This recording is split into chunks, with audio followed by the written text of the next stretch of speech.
Bueno, entonces vamos a ver el MESI o modelo estándar de control interno.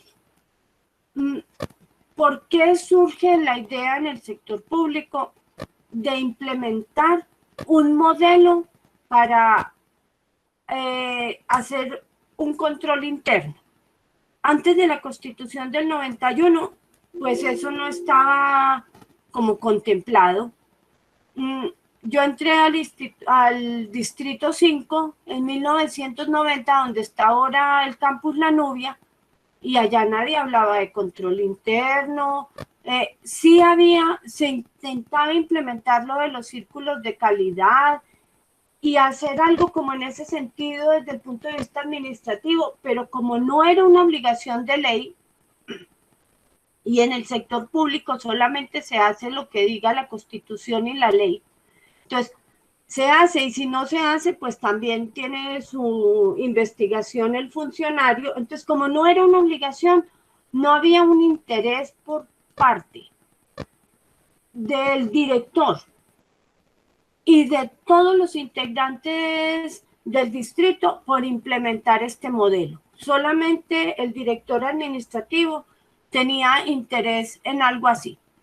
Entonces, a partir de la Constitución del 91 que nos declara mayores de edad, pero también que hay un gran cambio dentro del Estado. Cuando estábamos en el distrito, éramos 287 empleados entre empleados y trabajadores. Nosotros teníamos nuestros obreros, nuestros operarios, los volqueteros,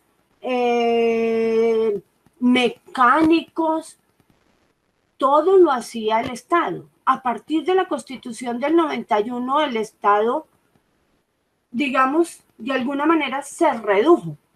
Entonces ya no íbamos a tener ni ayudantes de taller, ni obreros, ni el bombero, porque allá teníamos hasta estación de combustible en el distrito. Nada de eso íbamos a tener, porque todo el Estado, como pasa en este momento, lo hace a través de contratos.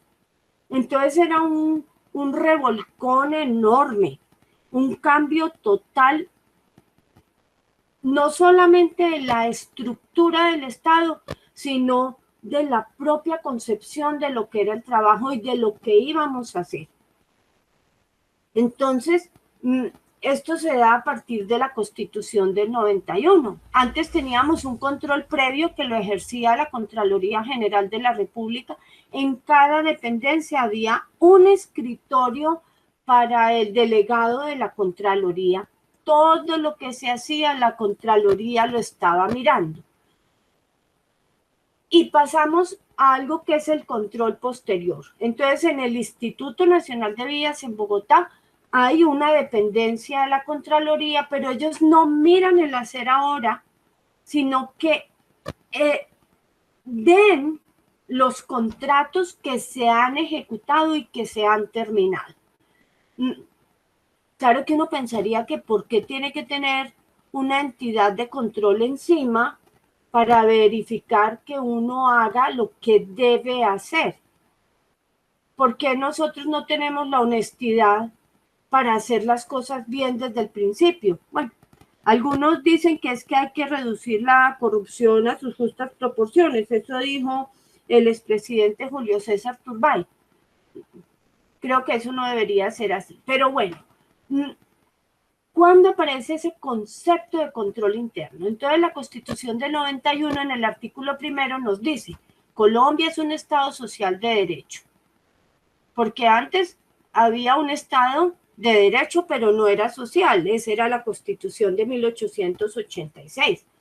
Organizado en forma de república unitaria, porque nosotros no somos un país federalista. Descentralizada, con autonomía en sus entidades territoriales, democrática, participativa y pluralista, fundada en el respeto de la dignidad humana, en el trabajo y la solidaridad de las personas que la integran y en la prevalencia del interés general.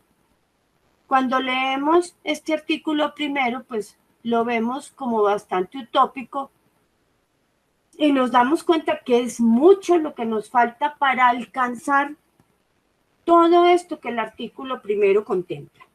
Pero bueno, tenemos que conocer nuestra Constitución. El artículo 209 de la Constitución nos dice: la función administrativa está al servicio de los intereses generales y se desarrolla con fundamento en los principios de, pongan cuidado, igualdad, moralidad, eficacia, economía, celeridad, imparcialidad y publicidad, mediante la descentralización, la delegación y la desconcentración de funciones. Las autoridades administrativas deben coordinar sus actuaciones para el adecuado cumplimiento de los fines del Estado. La administración pública en todos sus órdenes tendrá un control interno que se ejercerá en los términos que señale la ley. Entonces, la Constitución del 91, en el artículo 209, nos pone este San Benito, que tenemos que implementar un control interno, pero además nos dice cuáles son los principios que rigen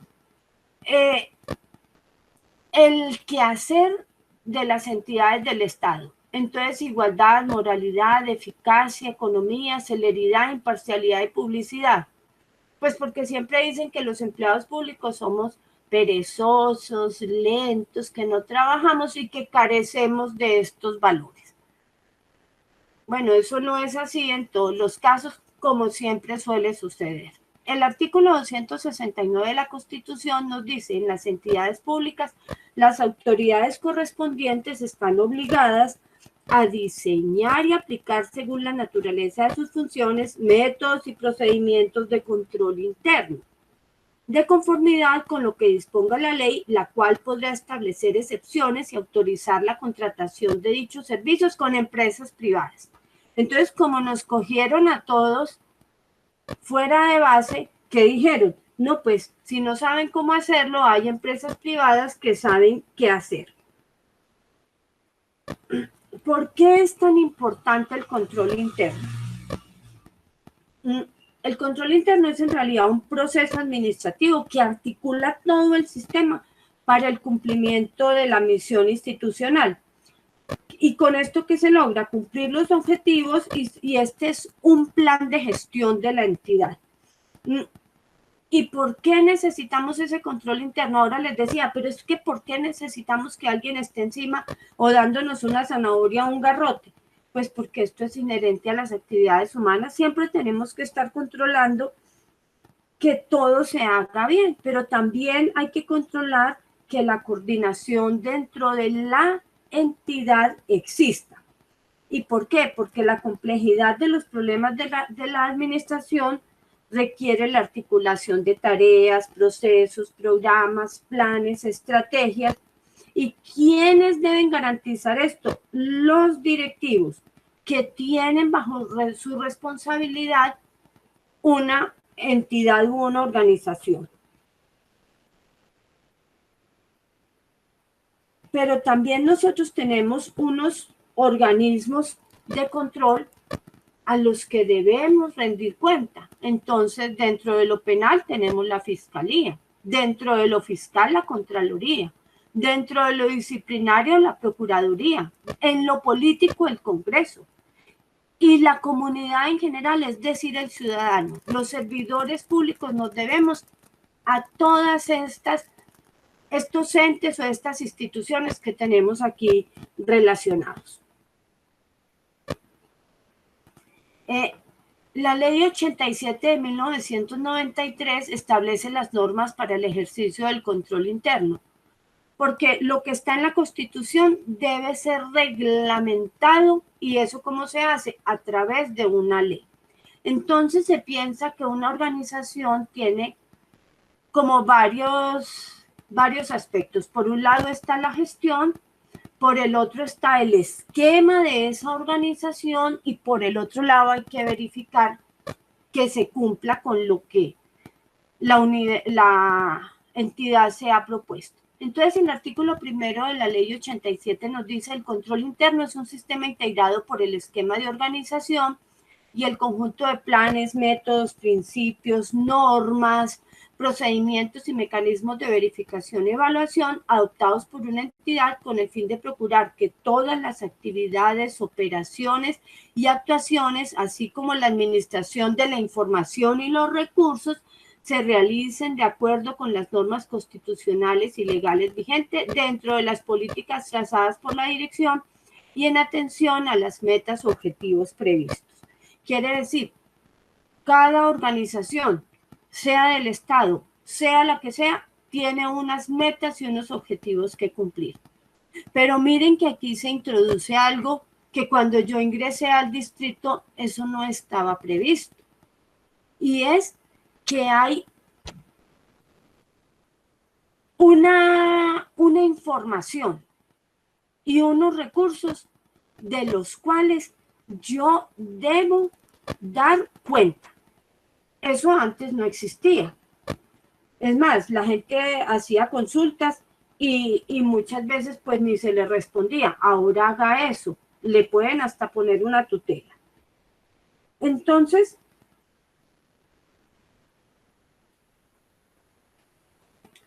como en el sector público todo está reglamentado,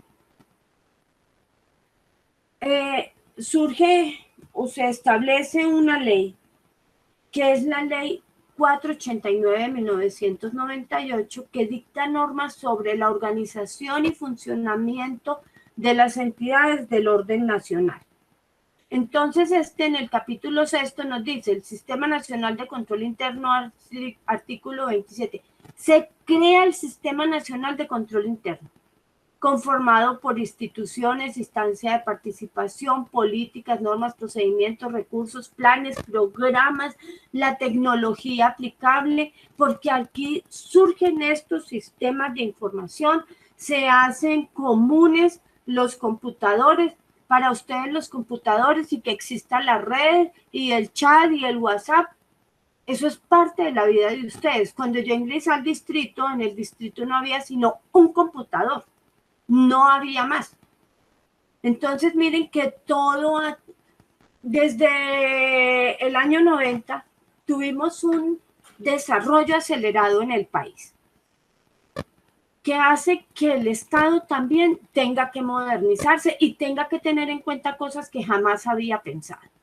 El decreto 2145 del 99, entonces da normas sobre el Sistema Nacional de Control Interno y lo define y dice, es el conjunto de instancias de articulación, participación, competencias y sistemas de control interno adoptados en ejercicio de la función administrativa por los organismos y entidades del Estado en todos sus órdenes. Entonces quiere decir que toda entidad del Estado tiene que tener su control interno. El de la Universidad Nacional, ¿cómo se llama? CIMEG. Porque aún dentro del Estado uno puede hacer, desde que cumpla la ley y todo lo que diga la ley esté allí vertido, uno le puede dar como otro apellido, como es el caso de la universidad, que le da el nombre de CIMEG. El decreto 1537 de 2001 entonces reglamenta parcialmente esa ley 87 y da unos elementos técnicos. Y dice, ¿qué hay que hacer? Primero hay que valorar riesgos. Eso antes no lo teníamos nosotros contemplado. ¿Qué puede incidir para que algo que haya en el entorno haga que los objetivos de la organización no se cumplan? Hay que acompañar y asesorar. Hay que realizar evaluación y seguimiento. ¿Cómo? Entonces nosotros ya tenemos que tener un sistema de calidad, hay que hacer una evaluación del control interno. Nosotros en la oficina la tuvimos en la última semana del mes de julio y principios de agosto. Fortalecer la cultura de control y relación con entes externos. Y yo les decía, era que antes de la Constitución del 91, no había como esa concepción de que hay un medio externo al que se debe la entidad. En el caso del distrito, la función del distrito era hacer carreteras, pero eso se hacía de una manera a veces hasta un poco chistosa. los obreros se iban con los ingenieros, hay que hacer una carretera, la topografía, tal y pascual, esto se hace por aquí, y se hacía. Pero era un proceso no tan consultado y tan consensuado como es ahora. Entonces ahora se hace una carretera y todo el mundo está preguntando. Y se establecen veedurías. Entonces, eso que no existía antes, ahora es algo del pan de cada día de cualquier entidad. Pero ¿cómo les parece que hubo una evaluación de lo que se creía que era el control interno? Y entonces mucha gente pensaba que el control interno era mirar que una factura se liquidara como era y que tuviera pues las cosas básicas que tiene cualquier factura. Que en un contrato no hubiera errores de ortografía. ¿Eso será control interno? Les pregunto yo a ustedes. Que, por ejemplo, las cuentas en el distrito tenían 200 millones de firmas, porque eso pasaba por 800 manos y cada uno le ponía un chulito diciendo que había revisado. Eso será control interno. Entonces, el Estado hace una evaluación del control interno y vean, pues, nos hemos rajado. Todas las entidades del Estado, incluidas las contralorías y los organismos de control, nos rajamos. Entonces, pues, hubo que contratar a alguien que nos diera la receta para poderla implementar. Esa receta que se implementa, pues que nos dan, es adoptada mediante un decreto. En el sector público todo se adopta con un acto administrativo, en este caso un decreto que es el 1599 del 2005. Dice, adopta el modelo de control interno para el Estado colombiano MESI 1000-2005, el cual determina las generalidades y la estructura necesaria para establecer, implementar y mantener un sistema de control interno en las entidades y agentes obligados conforme al artículo 5 de la ley 87. Pero como además somos un poquito tercos y esto era una cosa muy dispendiosa, y uno, cuando vayan a hacer el ensayo se van a dar cuenta que ustedes no van a hacer el ensayo desde ahora, sino que el día que tienen que entregar el ensayo van a estar 2 o 3 días antes, como las vírgenes necias, haciendo el ensayo, porque así pues somos la mayoría de los seres humanos. Entonces, el decreto 2621 de agosto 3 de 2006 nos dice que las entidades obligadas a implementar el sistema tienen un término de 20 meses, que contados a partir del 3 de agosto de 2006. Bueno, pero yo sé que ustedes van a hacer el ensayo con mucho tiempo porque son de la Universidad Nacional y son muy juiciosos. Entonces, ¿cuál es el propósito del MESI? Proporcionar una estructura para el control de la estrategia, de la gestión y de la evaluación para orientar a la entidad hacia el cumplimiento de los objetivos institucionales y a la contribución de los fines esenciales del Estado.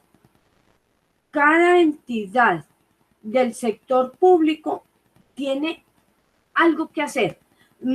Si hay un ministerio de transporte, no hay otra entidad que haga lo mismo que hace el Ministerio de Transporte. No, lo que hace el Ministerio de Transporte es una cosa.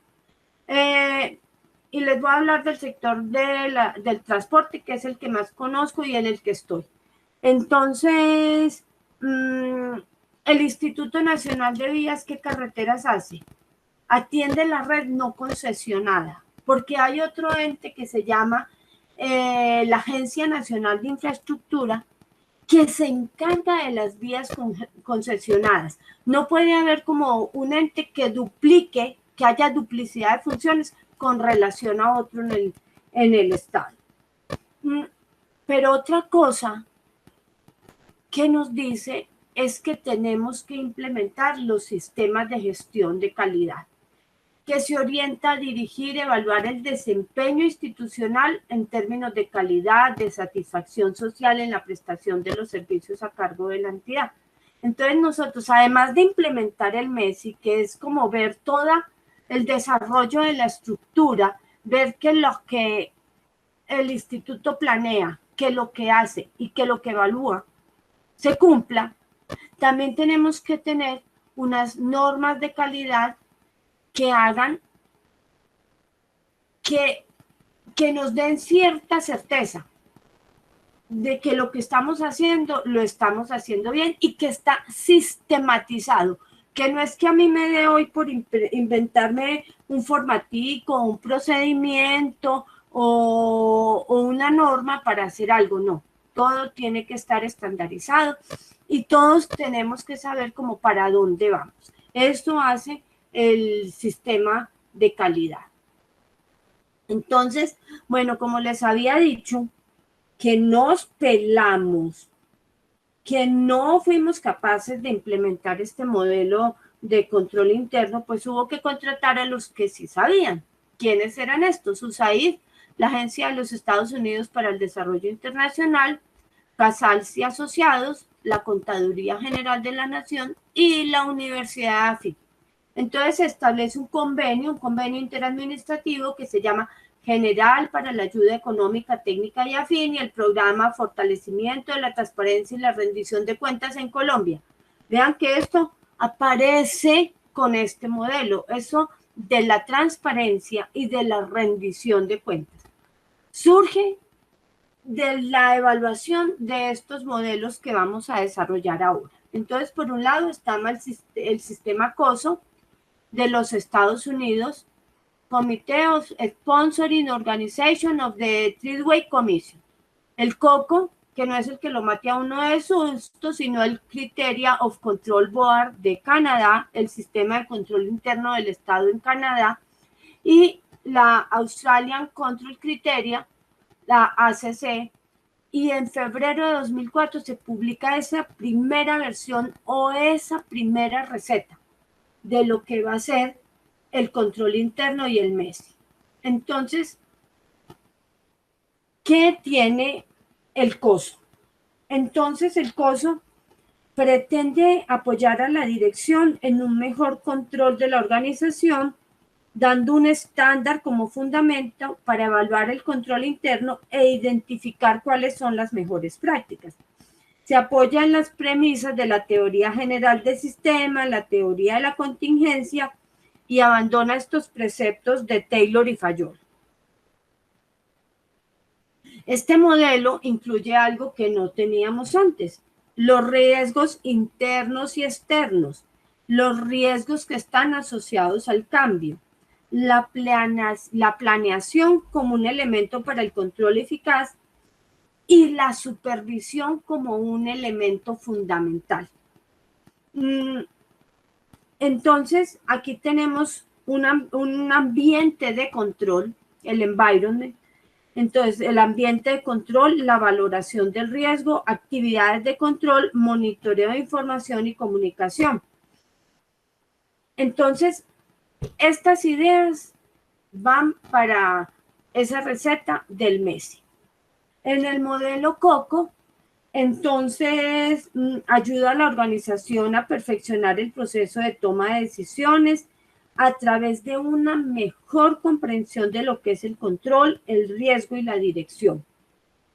Se apoya, el otro era como un sistema muy frío, no tiene en cuenta la parte humana. En este, entonces se apoya en la teoría del comportamiento, en la teoría general de sistemas, y en la teoría de la contingencia, y este modelo también abandona esos preceptos de Taylor y Fayol, pero ve que dentro de la organización hay unos factores psicológicos y sociales que afectan el comportamiento de las personas, que no somos solo máquinas. Entonces, aquí los objetivos de información son mucho más amplios, porque los miembros de la organización tienen que asumir esas normas, esas políticas que están dadas por la alta dirección, por el entorno, El entorno me refiero a todo el marco legal que tenga el país. Y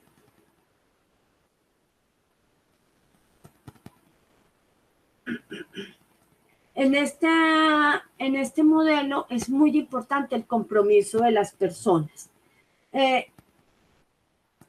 Porque antes, por lo menos en el distrito, eso no se contemplaba, porque la misma cultura del país y de las organizaciones hacía que no se viera como que las personas que integran una organización tengan que asumir un compromiso.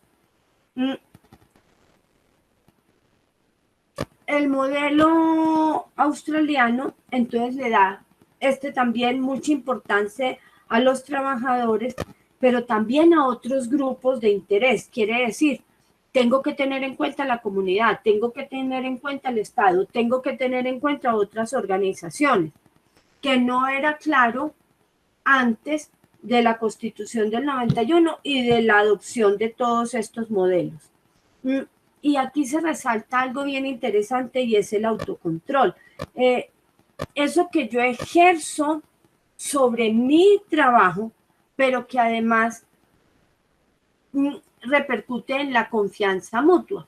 Quiere decir, yo conozco mi trabajo y mi jefe también lo conoce, entonces sabe qué puede esperar de mí.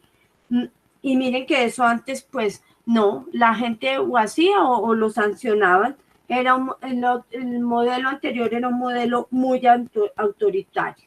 En este modelo se hace mucho énfasis en los conocimientos y en las habilidades que cada uno debe tener para realizar sus funciones.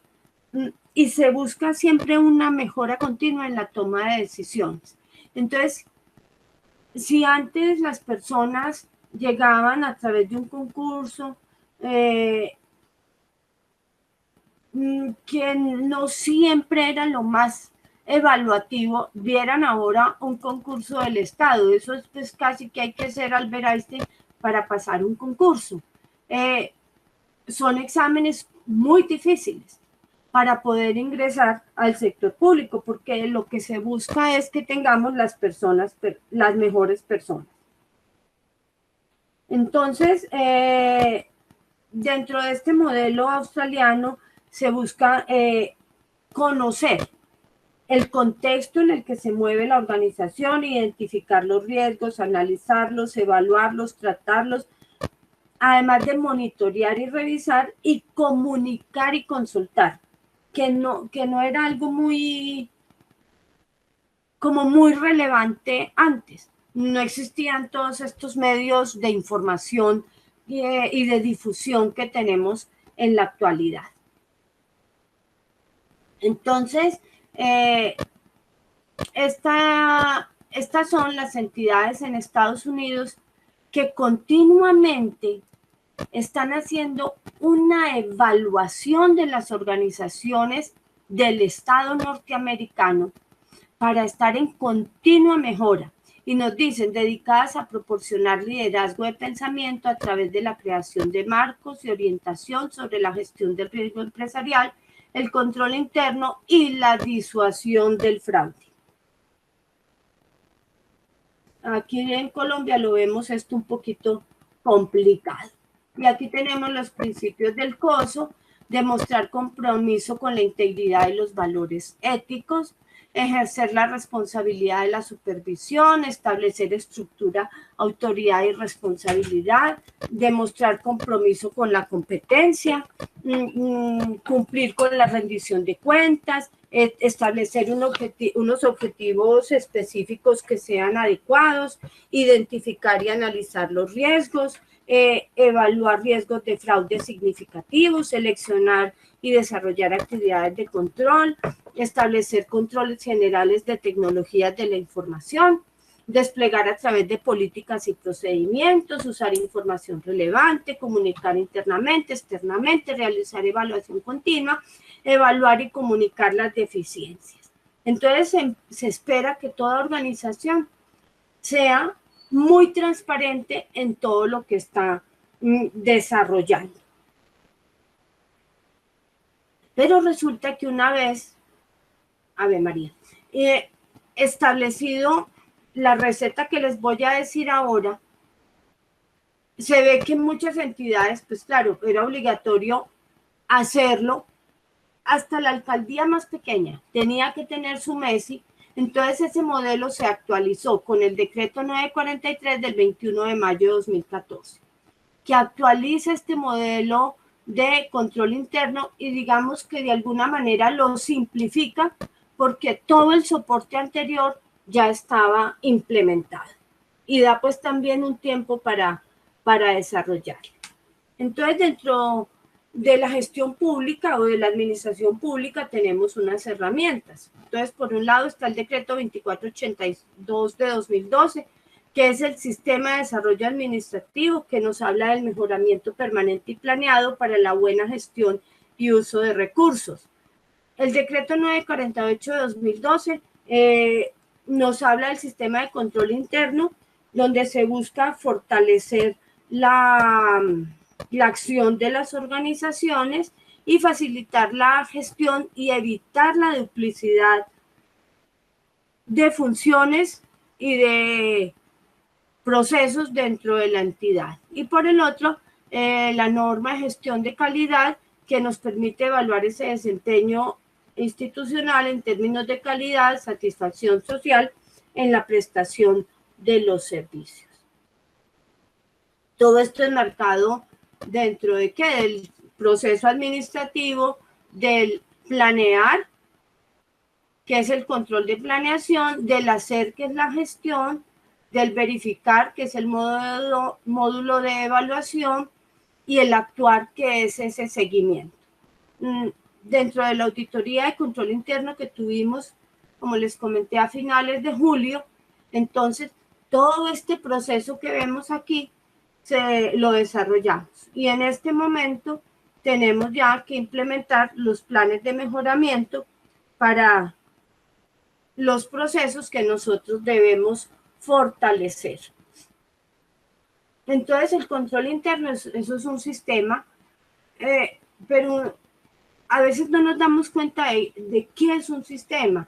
El sistema digestivo, el sistema endocrino, el sistema circulatorio, el sistema respiratorio. Si cualquiera una de las partes que forman el sistema o que integran el sistema no funciona bien, el sistema tiene una cantidad de inconsistencias y de problemas. Entonces lo que se busca es que la organización como un todo funcione como debe ser. En organizaciones muy grandes esto es algo bastante complejo.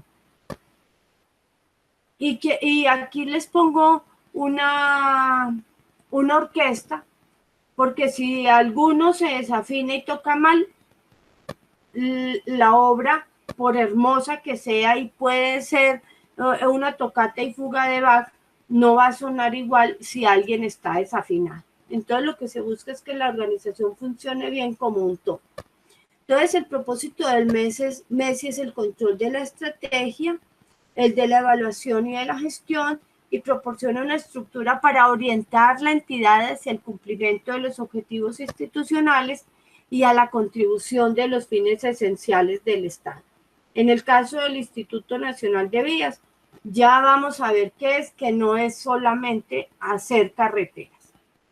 Entonces, los conceptos y objetivos del control interno es un proceso en donde está la junta directiva. El Instituto Nacional tiene una junta directiva, tiene la dirección, tiene la administración, y hay una persona en la organización que se delega para que ese control interno se efectúe y se lleve a cabo de acuerdo a lo que está establecido. Entonces se busca efectividad y eficacia en las operaciones, suficiencia y confiabilidad en la información financiera, cumplimiento de leyes y regulación aplicable. Si, por ejemplo, el Congreso de la República nos pide información sobre la ejecución presupuestal, pues esta tiene que ser veraz y confiable. Tenemos que dar una información que no sea un cuento, que digamos que se hizo una carretera y vayan a ver y no se hizo, o que los recursos se han desaparecido. Entonces, miren que todo esto tiene en cuenta varios aspectos dentro del proceso administrativo, pero también tenemos un ambiente de control, un ambiente en donde veamos el control interno no como el enemigo, sino la manera de hacer bien nuestro trabajo, valorar los riesgos, actividades de control, información y comunicación y un monitoreo constante de nuestras actividades. Entonces, el control interno es un proceso continuo, es un medio. El fin del Instituto Nacional de Vías no es el control interno, sino es un medio para alcanzar nuestros objetivos. ¿Y quién lo ejecuta? ¿Un computador? ¿El software? No, son personas. Son personas que hacen que la organización tenga vida y que cumpla con sus objetivos. El control interno no es un manual o una política o una resolución puesta por allá en un anaquel. Y proporciona seguridad razonable, no absoluta, a la junta directiva y a la gerencia. Nosotros continuamente estamos evaluándonos. Nos evaluamos cada año en control interno, en el sistema de gestión de calidad, y cada 3 meses tenemos evaluaciones a través de una herramienta que se llama CIPLAN, para ver que lo que nos hemos propuesto a lo largo del año sí se cumpla. Bueno, y habíamos visto que hay unos principios administrativos. Parte tenemos aquí de los que nos había dicho la Constitución del 91. Entonces, que tenemos igualdad, moralidad, eficacia, economía, celeridad, imparcialidad, publicidad, y algo muy importante que tampoco se tenía en cuenta antes, y es la preservación del medio ambiente. Entonces, todo esto tiene que tenerlo en cuenta cualquier organización. Y me refiero no solamente a las del sector público, sino a las del sector privado. Entonces, el decreto 1599 del 20 de mayo de 2005 no solamente nos dice que tenemos que implementar el sistema de control interno, sino que nos habla de la autorregulación, el autocontrol y la autogestión.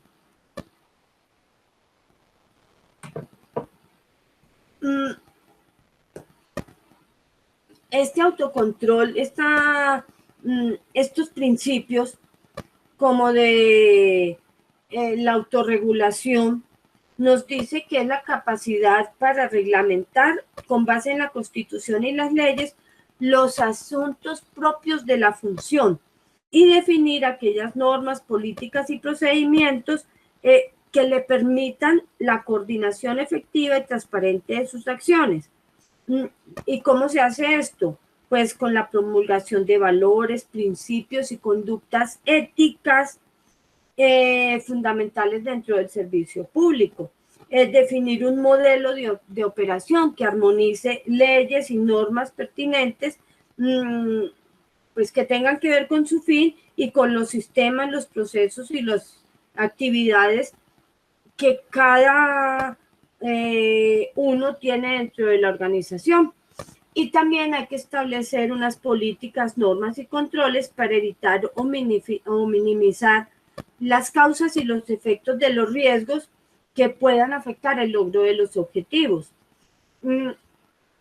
Luego tenemos el autocontrol, que es la autorregulación es la capacidad institucional, pero el autocontrol es el control que yo ejerzo sobre mí mismo.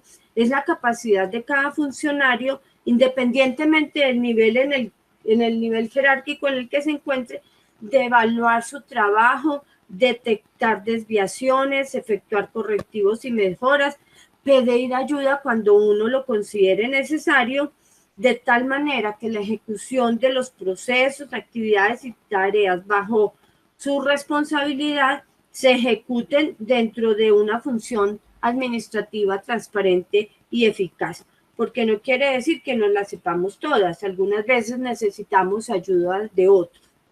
La autogestión es esa capacidad de la institución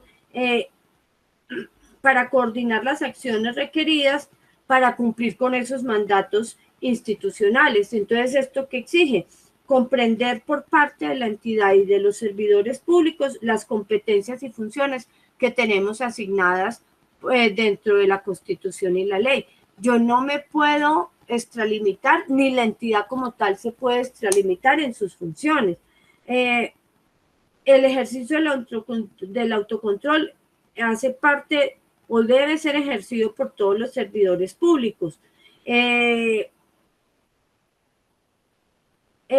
que conformar también unas redes de conversaciones entre todos los que están dentro de un proceso para entender cómo es que este se lleva a cabo, sobre todo en organizaciones muy grandes y complejas. Entonces, esto es un ejemplo de tipsitos o pildoritas que nos envían. El autocontrol es una actitud, es nuestro compromiso para mejorar mi trabajo y mis resultados. ¿Quién nos dice esto? La Oficina de Control Interno. Y aquí tenemos pues algo que es muy de nosotros, un ingeniero que está en una vía con sus elementos de protección. Pero hay unos principios que son esenciales dentro de la administración pública. Primero, pues tendríamos la responsabilidad, que es mi obligación de cumplir con los compromisos que uno adquiere con la comunidad. Por eso cuando se cae un puente o queda mal hecho, hay tanta opinión al respecto de eso. Es que nosotros en el sector público, todo lo que hacemos no lo hacemos para el sector público, ni por hacerlo para que quede allá colgado, es porque la comunidad lo va a utilizar. Otro aspecto, otro principio es la transparencia, es hacer visible esa gestión de la entidad en mi relación con las personas que se atienden. Entonces, si alguien va a pedir información, tengo que darla de una manera clara, veraz y oportuna, que a las personas les sirva. La moralidad, bueno, esto es algo que nos falta mucho ahora, pero es ese cumplimiento de las normas constitucionales y legales vigentes y de los principios éticos y morales propios de la sociedad. Esto, pues, ¿cómo lo alcanzamos? Los valores empiezan por la casa. En el colegio le pueden enseñar a uno cuáles son los valores, pero se hacen evidentes y visibles dentro del hogar. La igualdad es reconocer en todas las personas la capacidad para ejercer los mismos derechos y para garantizar el cumplimiento de ese precepto de que todas las personas nacen libres, iguales ante la ley y que deben recibir la misma protección y trato de todas las autoridades. Entonces, esto sin distingo pues de sexo, raza, origen nacional, familiar, lengua, religión, opinión pública, opinión política o filosófica. Todas las personas son iguales ante la ley. Y la imparcialidad es esa falta de designio anticipado de prevención a favor o en contra de las personas para proceder con rectitud y resolver los asuntos que se tienen a cargo de una manera justa. ¿Esto cómo se hace evidente o visible? Cuando el servidor público actúa con objetividad, con independencia, en defensa de lo público y de los asuntos que están bajo su responsabilidad. Pero hay otros principios que rigen el quehacer de los funcionarios, y aquí no hay uno que es muy importante, y es ese principio de la buena fe, del que se habla tanto ahora en las reclamaciones de tierras, pero este sí es un principio de la buena fe real, que es ese estado mental que tengo yo de ser honrado, de la convicción en cuanto a la verdad, exactitud en cualquier asunto, un hecho, una opinión, en la rectitud de una conducta. Quiere decir que yo soy un ser, además de tener una conducta recta, pues de ser honesto dentro de mi quehacer. Es esa probidad que debemos tener todos.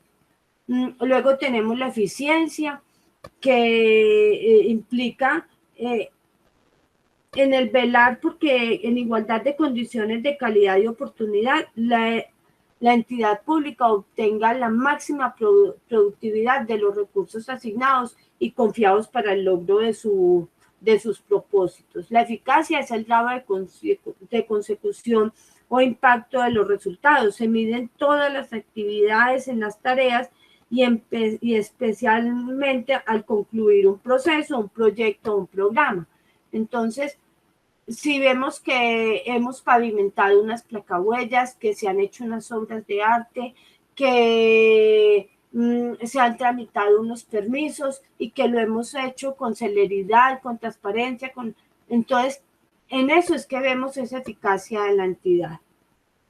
En la economía se refiere a la austeridad y a la mesura de los gastos y en las inversiones necesarias para la obtención de los insumos en condiciones de calidad, cantidad y oportunidad. Es ese uso racional de los recursos que tenemos asignados.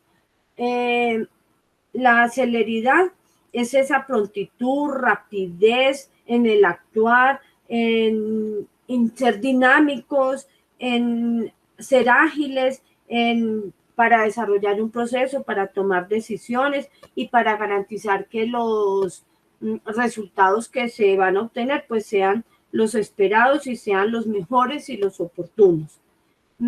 La publicidad es ese derecho que tiene toda la comunidad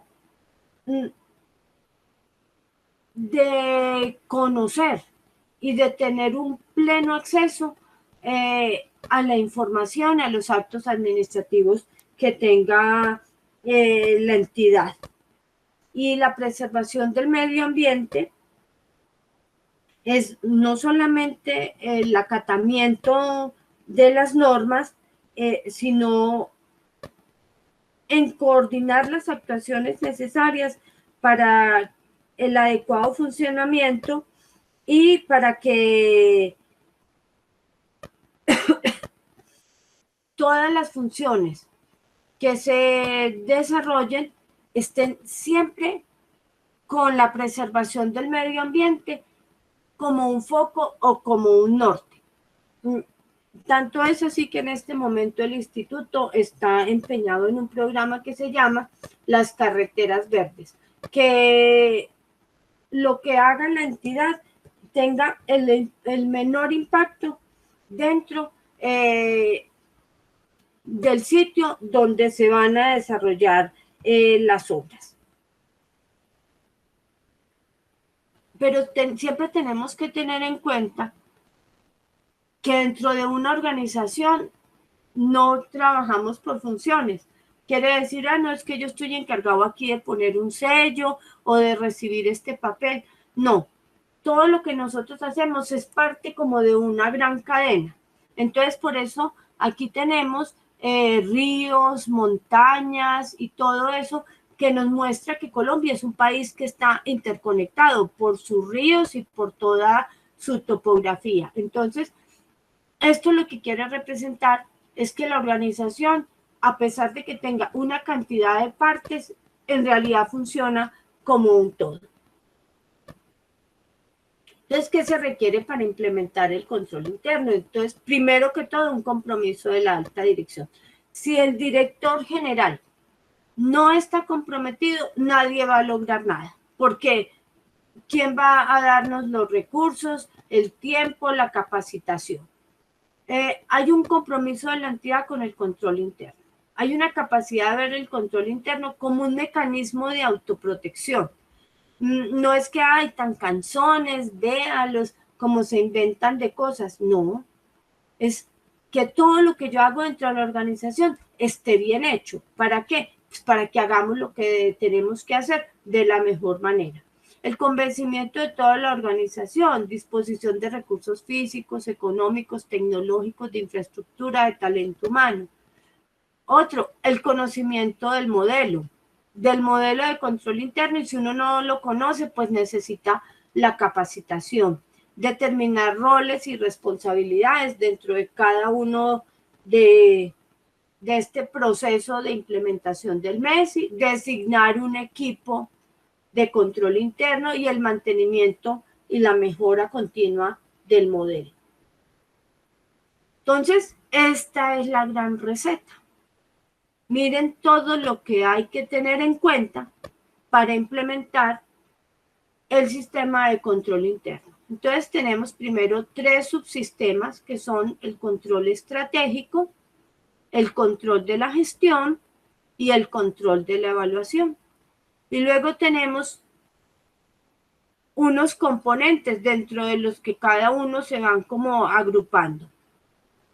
Entonces, uno de los componentes es el ambiente de control, el direccionamiento estratégico, la administración del riesgo, hay actividades de control, hay información, hay comunicación. Y en el control de la evaluación tenemos la autoevaluación, la evaluación independiente y unos planes de mejoramiento. Y los elementos no son sino 29 de esta gran receta. Entonces, primero, porque hay que empezar en el ambiente, en el control estratégico, ambiente de control, acuerdos, compromisos y protocolos éticos. Es lo primero que yo tengo que establecer en una organización. Vean en el caso de los problemas de la Ruta del Sol. ¿Cómo es posible que una empresa haya pensado que puede dar coimas? Hombre, por Dios, primero que todo hay unos acuerdos, compromisos y unos protocolos éticos. ¿Cómo voy a manejar yo mi organización? Dentro de este ambiente de control también tenemos el desarrollo del talento humano y un estilo de dirección. En el direccionamiento estratégico tenemos planes y programas, modelo de operación por procesos, la estructura de la organización. Y dentro de la administración del riesgo tenemos que analizar un contexto estratégico, identificar cuáles son esos riesgos, analizarlos, valorarlos y luego establecer unas políticas para administrar ese riesgo. Y también tenemos, esto es en el planear, en el hacer, que es el control de gestión, tenemos actividades de control, políticas de operación, procedimientos, controles, indicadores, manuales de procedimientos, información primaria, secundaria, sistemas de información. Hay una comunicación organizacional, informativa, medios de comunicación. En el hacer y verificar, en el actuar y verificar, en el subsistema de control de evaluación tenemos la autoevaluación, que implica autoevaluación del control, y por el otro, la autoevaluación de la gestión, que serían los procesos de auditoría, gestión de calidad. Una evaluación independiente del sistema de control interno y además una auditoría interna. Y dentro de los planes de mejoramiento tenemos el plan de mejoramiento institucional, el plan de mejoramiento por procesos y los planes de mejoramiento individual. En este momento esa parte, digamos que todavía está en desarrollo dentro del instituto. Pero esta es la nueva versión. Miren, de algo tan complejo como esto, pasamos a esta implementación donde tenemos un módulo de planeación y gestión, en donde tenemos el direccionamiento estratégico, el talento humano, y la administración del riesgo, y un módulo de evaluación y seguimiento con una auditoría interna, una mejora continua, una autoevaluación institucional, pero todo esto dentro de un eje transversal que es la información y comunicación. Y estos serían los módulos, componentes y elementos de este segundo modelo. Entonces tenemos un módulo de control y planeación del componente del talento humano y continúan los acuerdos, compromisos y protocolos éticos, el desarrollo del talento humano. Luego tenemos un componente de direccionamiento estratégico con planes, programas y proyectos, módulo de operación por proceso, la estructura de la organización es fundamental, indicadores de gestión, políticas de operación, y continúa ese modelo o el componente de la administración de los riesgos, pero aquí ya vamos a tener en cuenta políticas de administración del riesgo, la identificación, análisis y valoración. En el modelo de evaluación y seguimiento, entonces tenemos el componente de autoevaluación institucional con la autoevaluación del control y de la gestión, porque ya no vemos aquí pues como esa parte estratégica, pero sí tenemos que continuar con este proceso de evaluación de la gestión que tiene que ver con la planeación. Un componente de auditoría interna, un componente de planes de mejoramientos y por último tenemos la información y comunicación externa, la interna y los sistemas de información y comunicación. Bueno, entonces, dentro de este ambiente de control tenemos los acuerdos, compromisos y protocolos éticos. Entonces, ¿cuáles son esos principios y valores que deben organizar la gestión al interior de una organización? Lo que plantea el modelo es que a todo el mundo se le pregunte cuáles serían esos compromisos y protocolos éticos. En el Instituto Nacional de Vida somos más de 1.200 personas entre funcionarios y contratistas. Entonces uno diría, bueno, ¿cómo le van a preguntar a todos ellos? Ahora con los medios de información es muy fácil, a través de unas encuestas. Y así se establecieron cuáles son los principios y compromisos que tenemos en la actualidad. Entonces, luego tenemos ese desarrollo del talento humano. Entonces, ¿cuáles son esos lineamientos, ese desarrollo de las capacidades para potenciar a las personas que tenemos dentro de la organización? Entonces, ¿qué políticas vamos a tener? ¿Cuál es el curso de acción para hacer que esos acuerdos, compromisos y protocolos éticos se vean reflejados dentro del quehacer de las personas? Entonces, tengo que establecer cuáles son esas competencias, las habilidades, las aptitudes, las actitudes con C, la idoneidad que debe tener el servidor público que se va a integrar a una organización. Entonces, cómo realizar esos procesos de selección, cómo realizar la inducción, cómo hacer la formación y la capacitación de estos servidores, pero además, cómo hacer que ellos se sientan motivados, pero además comprometidos con la organización. Aquí pues estamos viendo cosas que podrían ser un poco complejas, cuáles son los sistemas de compensación, de bienestar social, pero también cómo vamos a hacer esa evaluación del desempeño de los servidores públicos. ¿Y cuál sería el estilo de dirección? Uno no podría decir, bueno, esta entidad tiene que manejarse así y esta otra de esta otra manera. Pero es esa manera que tienen las personas para hacer que algo se haga. Y ahí, pues, como hemos visto, siempre hay varios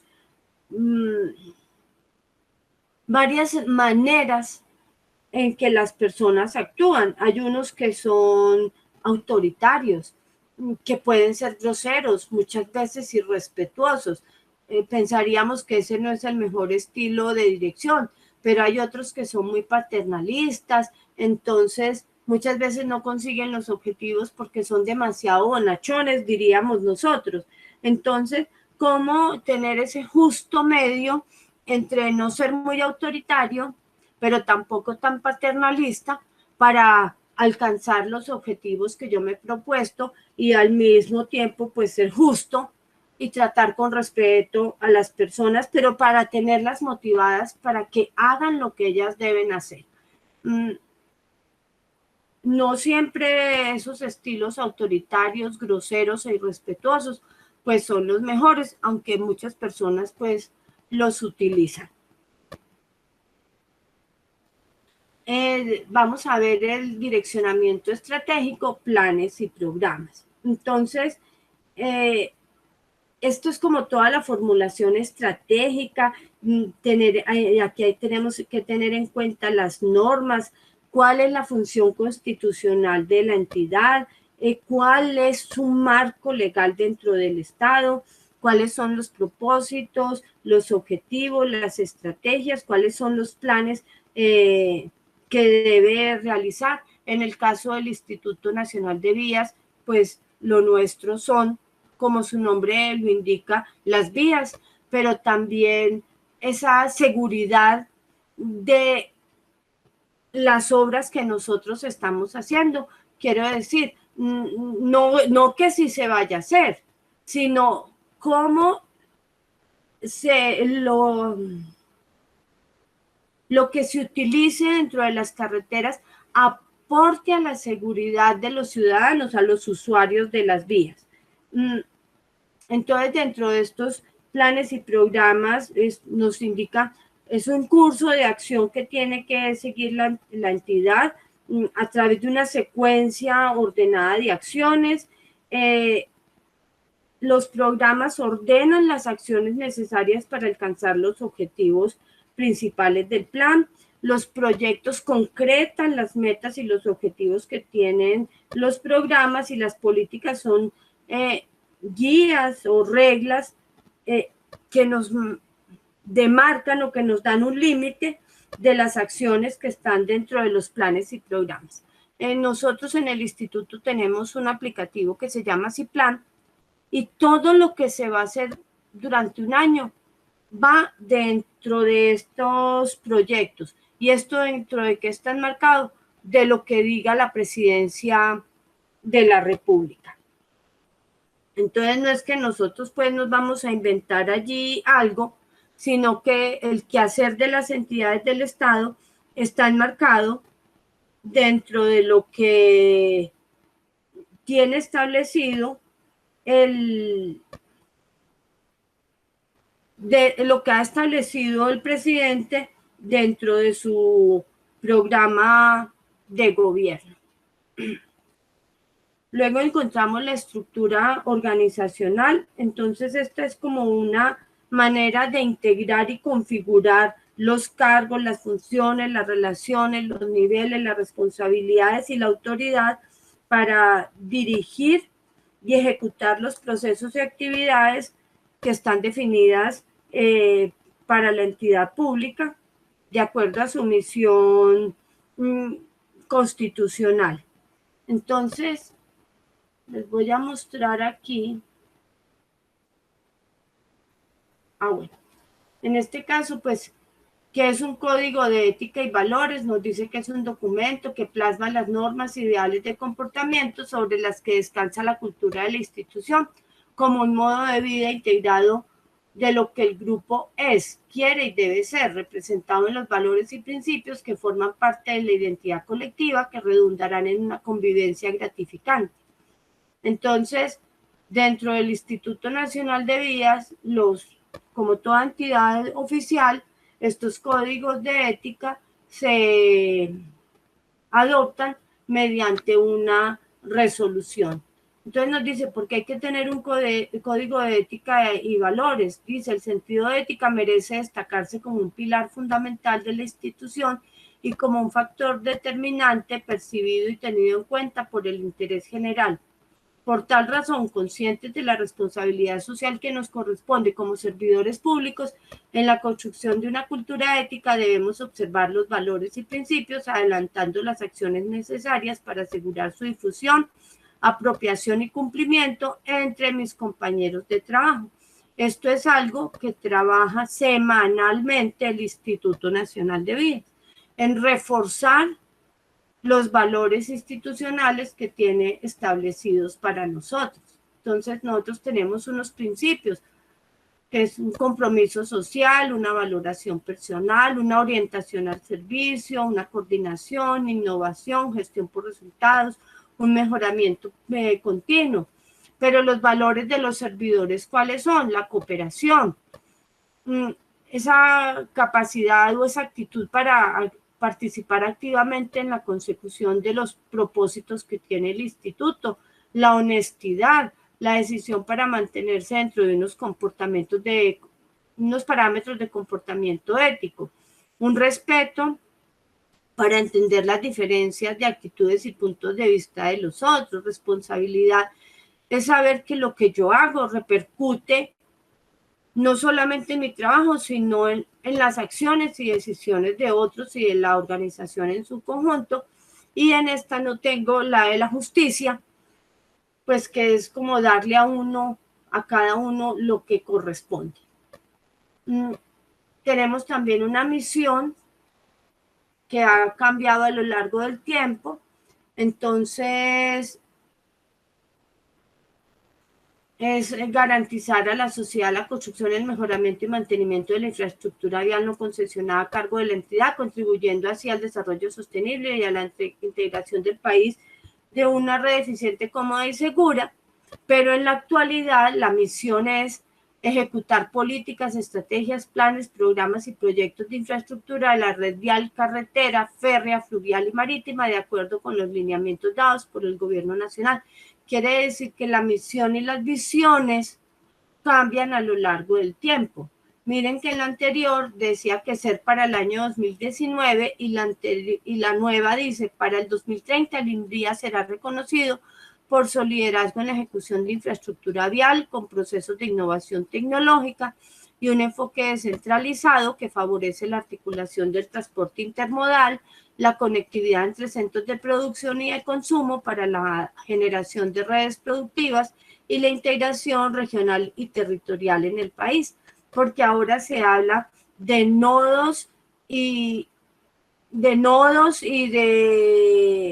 centros de acopio, y se habla de un proyecto de transporte intermodal. No quedarnos en un solo medio que sea el carretero, sino cómo vamos a integrar todo para que el país pues crezca y sea mucho mejor. Aquí tenemos las políticas de calidad, y entonces aquí nos dicen que es un proceso, pero aquí vamos con el organigrama del instituto.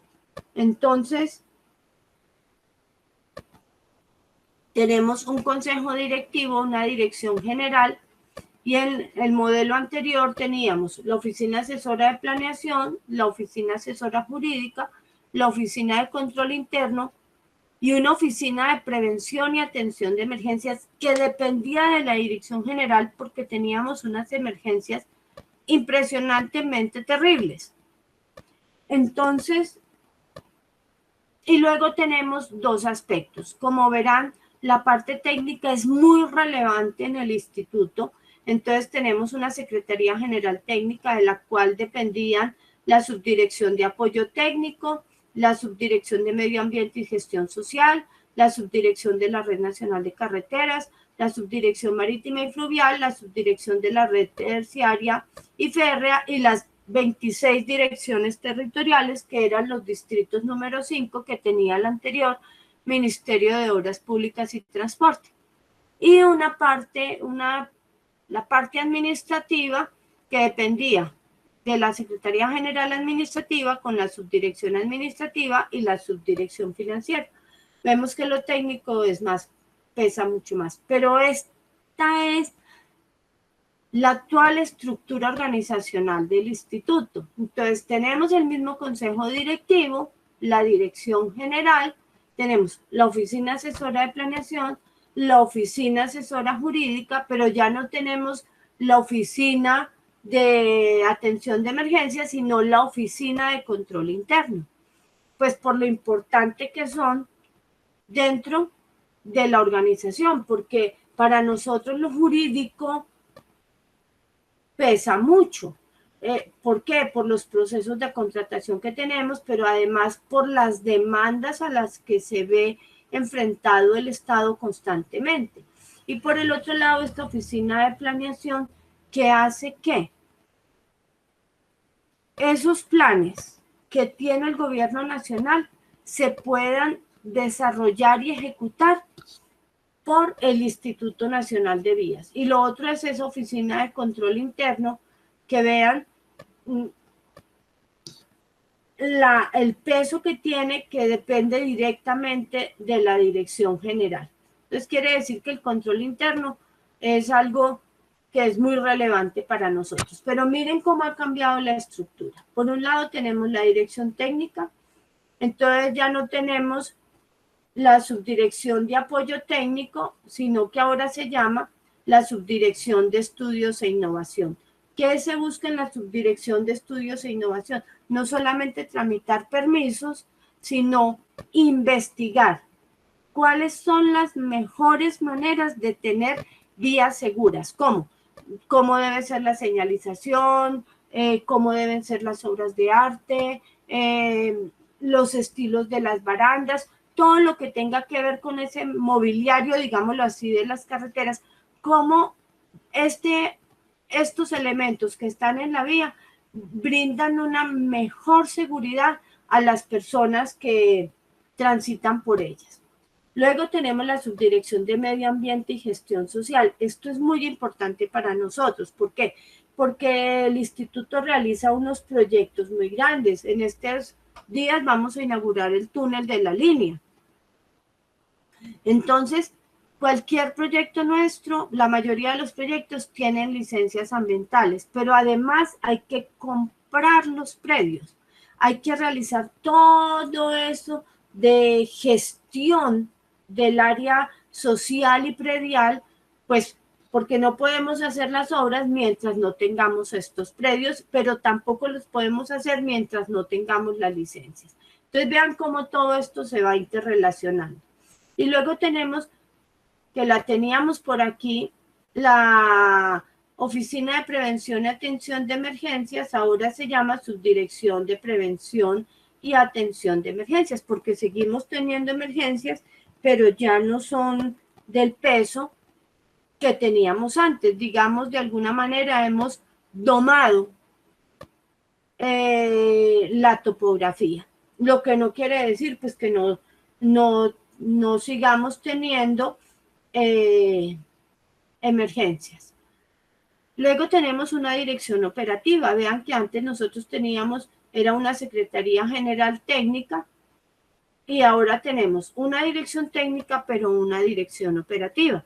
Entonces, de la dirección operativa, quiere decir de la que hace y ejecuta las cosas, entonces tenemos la subdirección de la Red Nacional de Carreteras, que se encarga de la red primaria, la subdirección de la red terciaria y férrea, se encarga de la red terciaria, que eran los caminos vecinales que existían antes pues, del año 91, y de la red férrea que no estaba concesionada o que no está concesionada.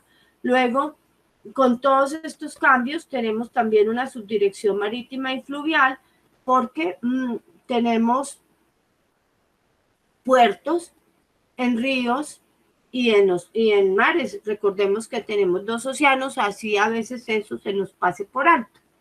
Y tenemos las mismas 26 direcciones territoriales. Luego tenemos algo muy importante para nosotros, que es la dirección de contratación. Nada de lo que se hace aquí se puede hacer sin esta dirección de contratación. Y esta dirección de contratación necesita siempre de esta oficina asesora jurídica para que los procesos no se nos vayan a caer.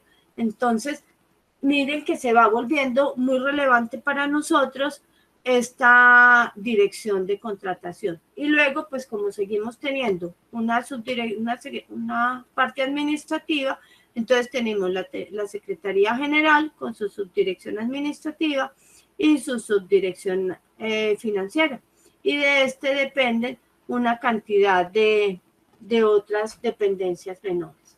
En el caso nuestro, la parte de sistemas depende de la oficina asesora de planeación. Si el grupo de sistemas del instituto no fuera tan piloso, no hubiera conseguido el hardware que ha conseguido, los equipos que tenemos, no podríamos estar haciendo ahora el trabajo en casa. Desde marzo, casi desde mediados de marzo, la mayoría de las personas se fueron a trabajar en sus casas. Al final del mes lo hicimos el resto de funcionarios, y si no hubiéramos tenido lo que con mucha previsión consiguió la oficina asesora de planeación, nos hubiéramos colapsado.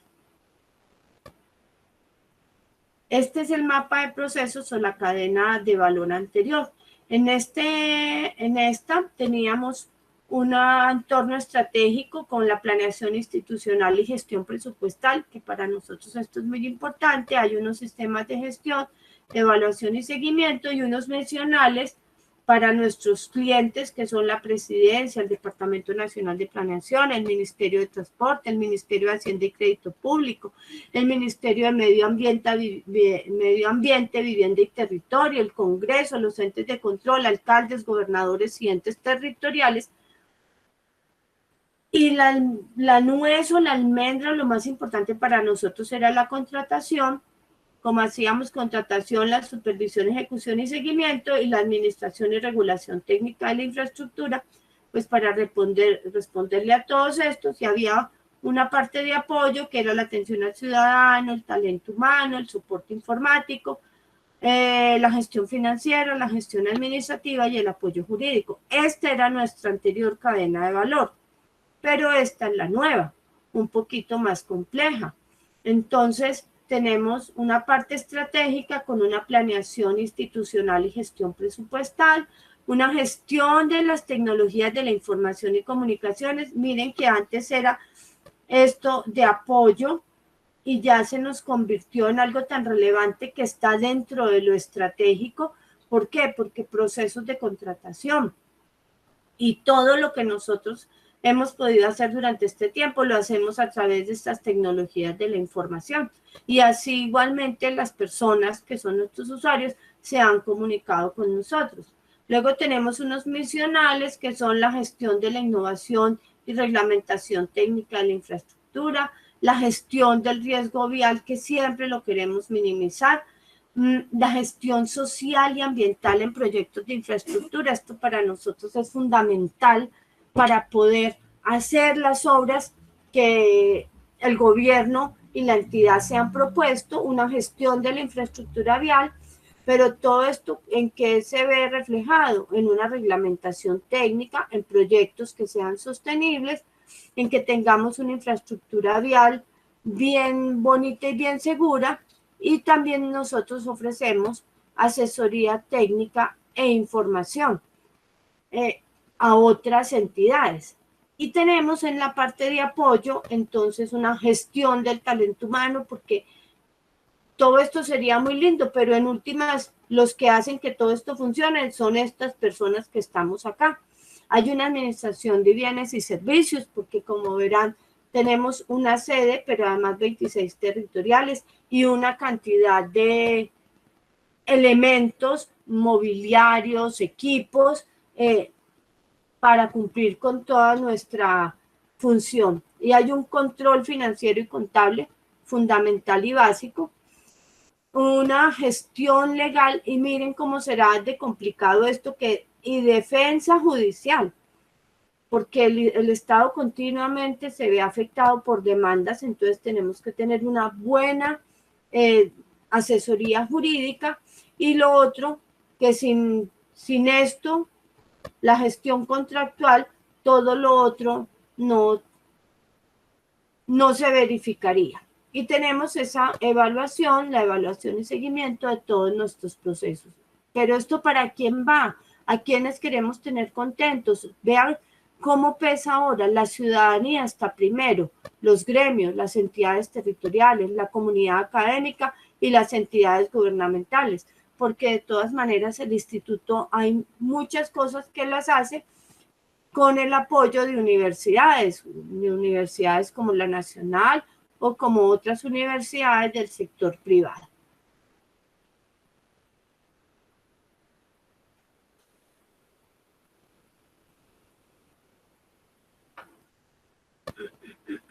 Bueno, vean todo esto tan largo que les dije y solamente habíamos dicho la estructura organizacional. Luego tenemos unos indicadores de gestión.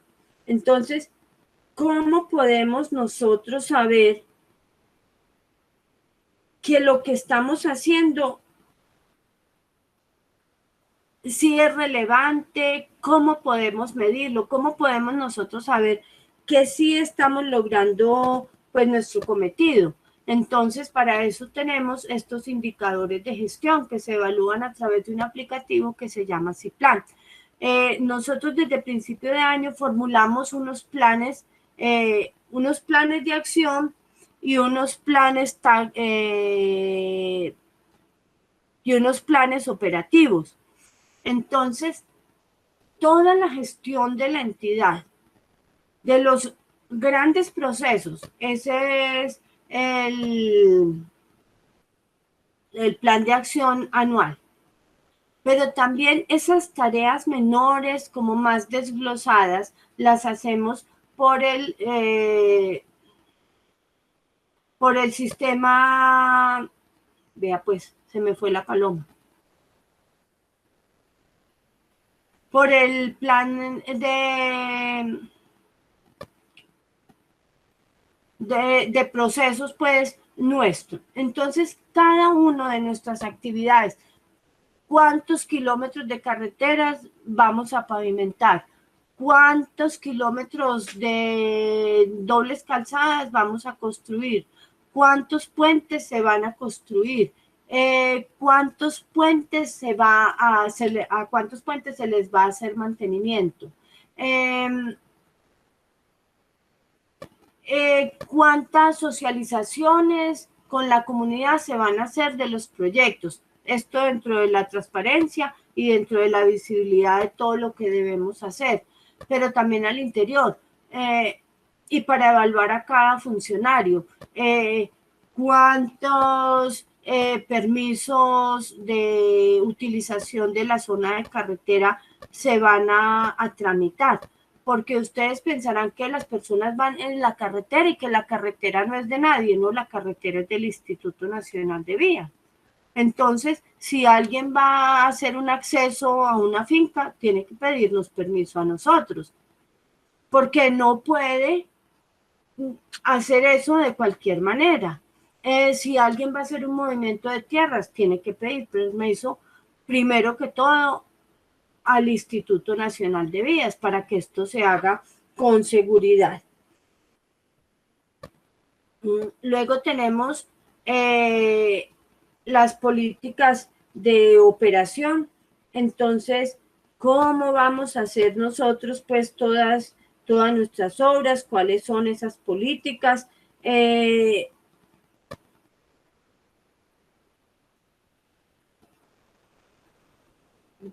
¿Cómo vamos a administrar la entidad pública como un todo? ¿Qué valor le vamos a dar?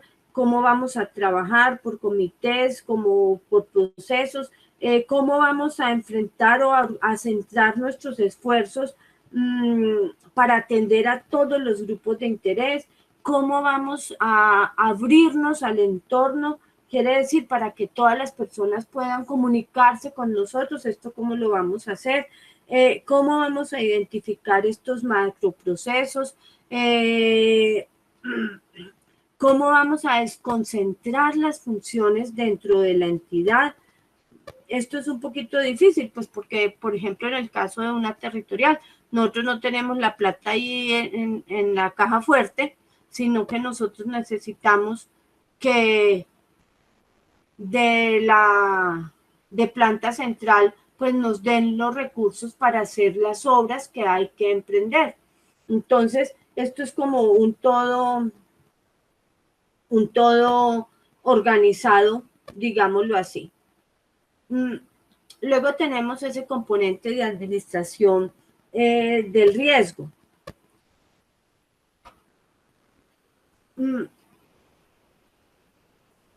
¿Cómo hacer esto? ¿Qué son los riesgos? ¿Cómo hago yo para establecer cuáles pueden ser? ¿Cómo puedo yo lograr evitar pérdidas? ¿Qué necesito yo de la parte técnica para mejorar el funcionamiento, la seguridad, la calidad, todo lo que se hace dentro de una organización? Entonces, pues tenemos que tener estas políticas de administración de los riesgos, y un riesgo es eso que representa un suceso que se puede dar y que hace que yo pueda no cumplir con lo que teníamos establecido. Entonces, por ejemplo, algo que fue imprevisible fue lo del COVID, que por ejemplo en el caso del túnel de la línea, ocasionó un retraso con relación al momento en que se pensaba dar el servicio y con muchas de las obras que ahora estamos ejecutando, porque durante prácticamente 3 meses no se pudo trabajar, 2 meses, mes y medio, no se pudo trabajar porque todos estábamos en confinamiento, pero esto fue algo que nadie pudo haber previsto. Entonces, tenemos que ver cuáles son las causas o los motivos que hacen que se genere un riesgo. Y cuáles pueden ser estos eventos. Entonces, ahora están hablando que vamos a tener nuevamente un fenómeno de la niña. Entonces, el fenómeno de la niña es un riesgo para nosotros. Entonces, ¿cómo vamos a enfrentarlo? ¿Cómo vamos a identificar ese riesgo que tenemos que tener en cuenta? ¿Y cuáles son los efectos que tienen estos riesgos, por ejemplo, en el caso de las obras? Entonces, aquí tenemos que tener en cuenta esa ecuación que nos dice qué es el riesgo, es la amenaza por la vulnerabilidad. Y esa vulnerabilidad, pues, tiene también como una medida, que puede ser muy catastrófico o puede no serlo tanto, ¿cierto? Entonces, yo tengo que entrar a calificar el riesgo, pero también a identificarlo muy bien, a analizarlo y a valorarlo para poder hacerle frente a esta situación que se puede presentar. Ay, pero vean, era en este. Bueno, prácticamente es lo mismo.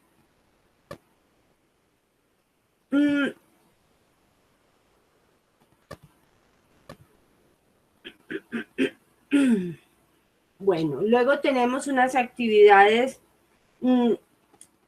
de control, y dentro de ellas tenemos esas políticas de operación, los procedimientos, los controles, indicadores, manuales de procedimiento.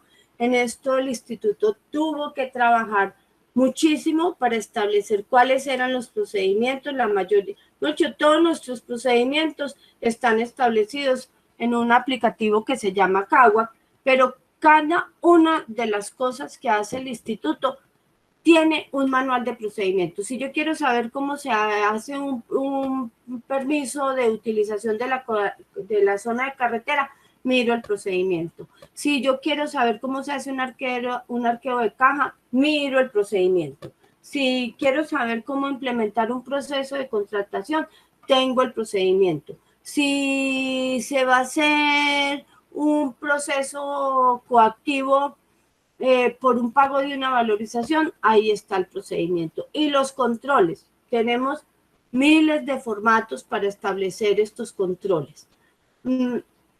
¿Por qué? Porque nosotros hacemos muchas cosas. Entonces, no solamente las obras con sus actas, tenemos que tener un registro de posibles emergencias que se verifican en la carretera, ahora con un programa nuevo que tenemos que se llama Sucubún. Entonces, toda la fauna silvestre que es atropellada o que es herida en las carreteras, hay que llevarlas también dentro de un aplicativo. Entonces, tenemos una cantidad de controles establecidos y estandarizados. No es que cada uno llegue allá y diga, ah, no, es que a mí el acta sí me parece muy fea, no me gusta, yo no la entiendo, yo la voy a hacer de otra manera, no. Nosotros todo lo tenemos estandarizado. Los indicadores ya le dije, ya les comenté que estaban en el CIPLAN y tenemos pues todos estos manuales de procedimientos que establecen pues como todos los límites de lo que nosotros tenemos que hacer. Dentro de los controles, pues los controles tienen que ser preventivos, tienen que detectar pues donde hay desviaciones, pueden ser también controles de protección, pueden ser correctivos y demás.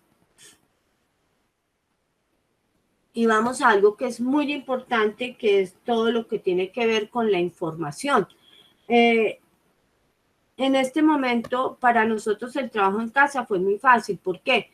Porque a nosotros a través de la intranet nos mantienen informados de todo lo que ocurre en el instituto, a través del chat. Y no solamente eso, el director general continuamente nos reúne, todos los meses hay una izada de bandera, y el director general nos ilustra sobre las obras que estamos haciendo, cómo vamos en la ejecución de las obras, pero también cómo vamos en la ejecución presupuestal, porque una entidad pública que no ejecuta sus recursos es sancionado para el año siguiente. Entonces le quitan recursos y es lo que menos queremos. Entonces, ahora con todos los medios de información, esto es muy fácil. Cuando llegamos al distrito les contaba que no había sino un computador por allá en una piecita y no dejaban, ni siquiera la niña que trabajaba en ese computador abría la puerta. Uno no sabía ni cómo era el tal bicho ese. Entonces ahora es todo muy distinto. Entonces, la información primaria que nos dice, estos son todos los datos que provienen desde el exterior, pero que se procesan al interior de la entidad.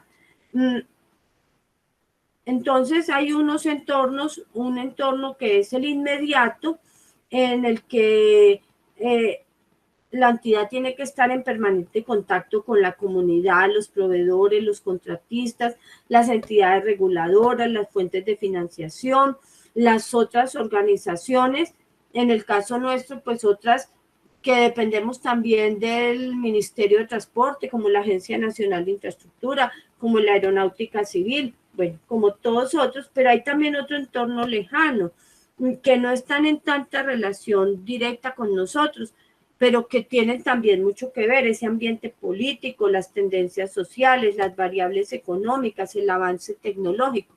Y miren que no lo veríamos tan cercano esto de las tendencias sociales, pero ¿por qué ahora se habla de vías verdes? Pues porque a nivel mundial y porque la comunidad quiere que los proyectos sean sostenibles. ¿Por qué se habla de la protección a la fauna silvestre? Porque hay esa tendencia social a proteger los otros seres que viven en la naturaleza, como son los animalitos.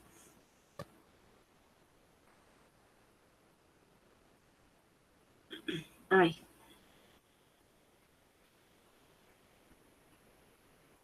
Bueno, dentro de la información secundaria, entonces son un montón de datos, una cantidad de información que se procesa a la entidad, al interior de la entidad, que viene pues de las políticas, de la ejecución de los procesos, de las actividades, que se obtiene por diferentes sistemas de información, como la gestión de la entidad.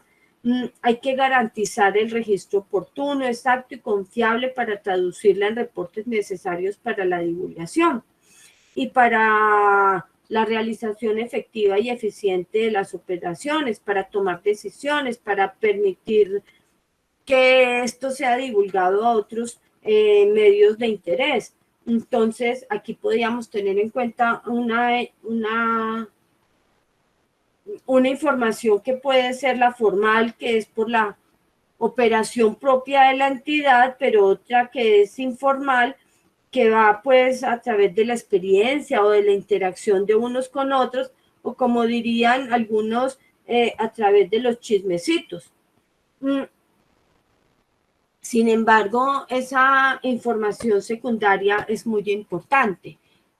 Nosotros, todo lo que hacemos tiene que estar soportado en un correo electrónico. Entonces, cualquier cosa que pase tiene que quedar una evidencia a través de un correo electrónico. ¿Por qué? Porque esto nos permite tener una cantidad de información, como su nombre lo indica, de eventos. Entonces, por ejemplo, que tenemos problemas con el SICOR, que es nuestro sistema de correspondencia. Entonces, ¿cuáles son los problemas que se presentan generalmente sobre X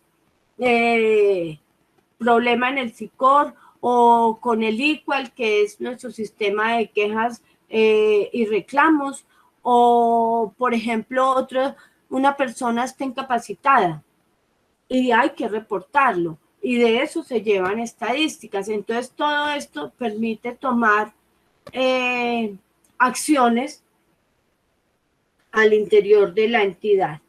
¿Y cuáles son esos sistemas de información? Entonces son los recursos humanos y tecnológicos para la producción de la información y para soportar la toma de decisiones en cada nivel de la entidad. Entonces, pues esta información, cómo tiene que ser oportuna, eficaz, eficiente, tener los recursos necesarios para la captura, para la entrada, para la depuración, para integrarlos, procesarlos, compararlos, analizarlos, almacenarlos y además difundirlos. El instituto tiene que estar continuamente actualizando el software y todas las maneras de información, sobre todo ahora en que todo es de manera virtual. Además, pues porque algunas veces personas ajenas intentan hackearnos. Entonces nosotros tenemos que tener un hardware y un software pues supremamente sólidos y fuertes, pero además tener un recurso humano que sea el mejor. ¿Por qué? Porque nosotros continuamente dependemos de estos sistemas de información y de las personas que allí trabajan. Entonces ellos tienen que velar por la integralidad de la información, porque sea oportuna, porque sea relevante, porque la tengamos siempre disponible, porque se conserve segura y confiable.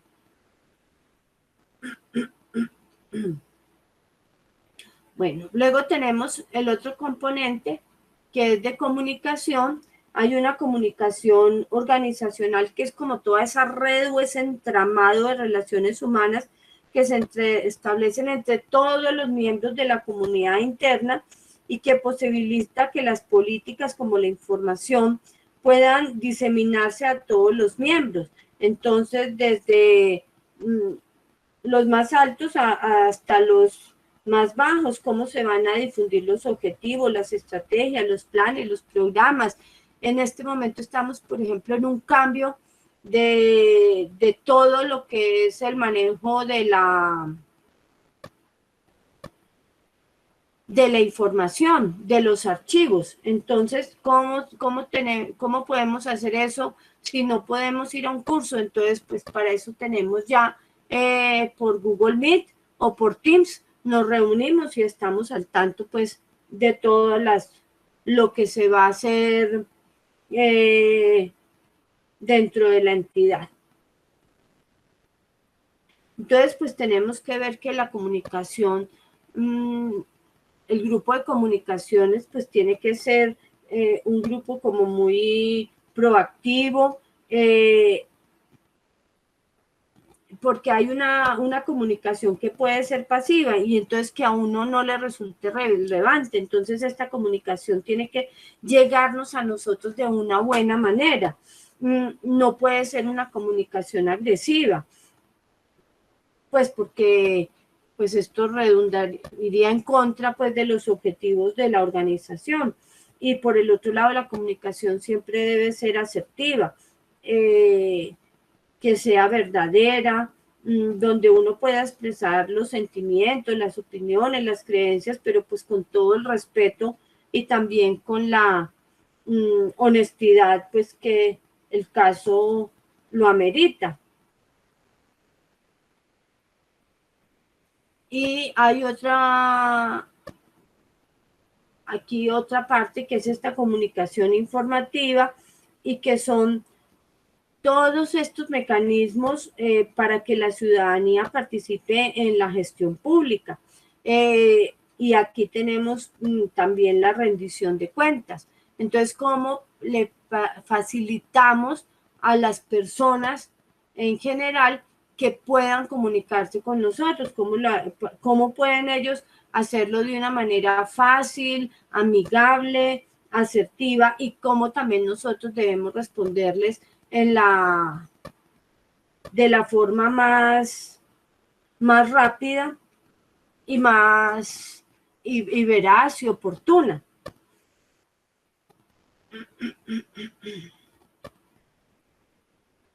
Entonces, pues dentro de todos estos medios de comunicación, pues tenemos que tener canales de comunicación, periódicos o semanarios, visitas físicas a la entidad o visitas de nuestros funcionarios a los grupos que solicitan cualquier información. Hay noticias de prensa, de radio, de televisión, correos electrónicos, chats, portales web, foros, bueno, todo lo que conocemos ahora dentro de la entidad. Y tenemos pues también que tener unos medios de comunicar.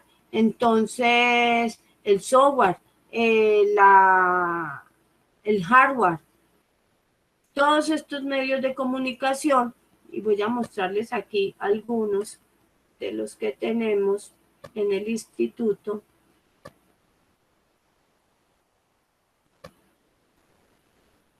Entonces, nosotros tenemos procesos de contratación, van a la página del INDIES, pero los procesos de contratación también están en el SECOP.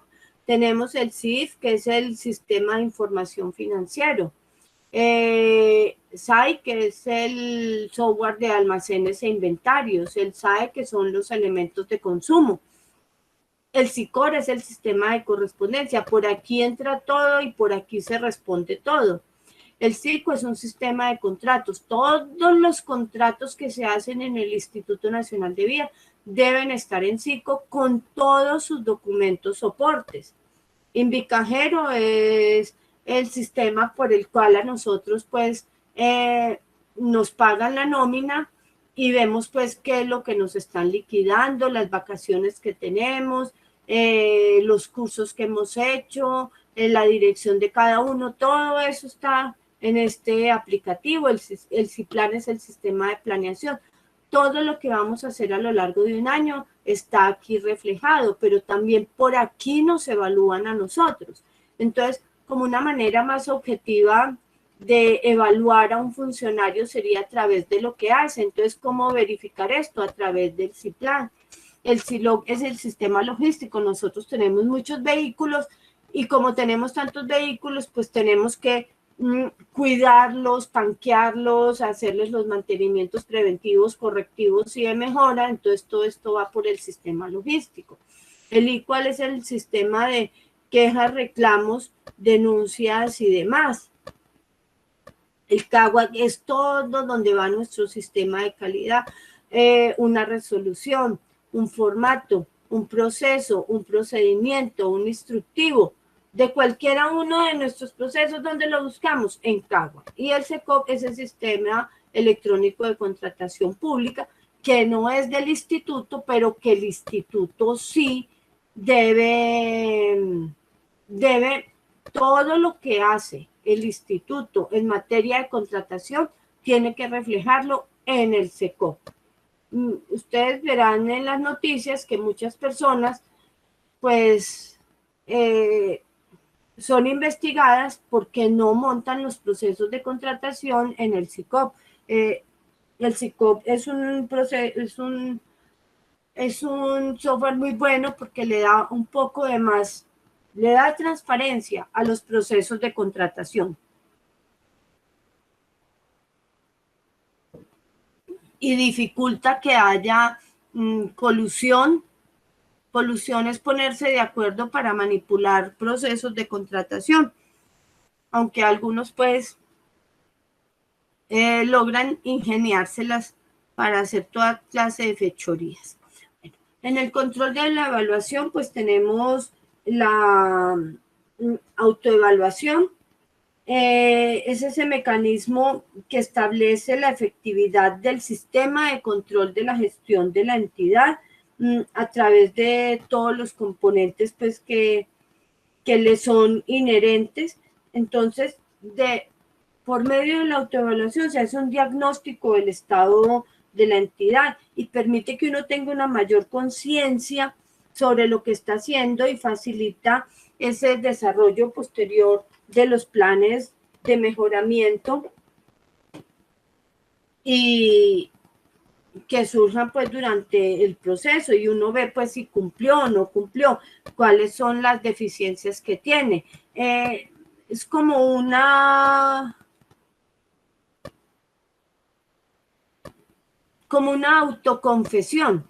Entonces yo puedo ver ahí qué me pasa, me falta capacitación o estoy sobrecargado de trabajo o no tengo las herramientas apropiadas, no tengo la capacitación. Bueno,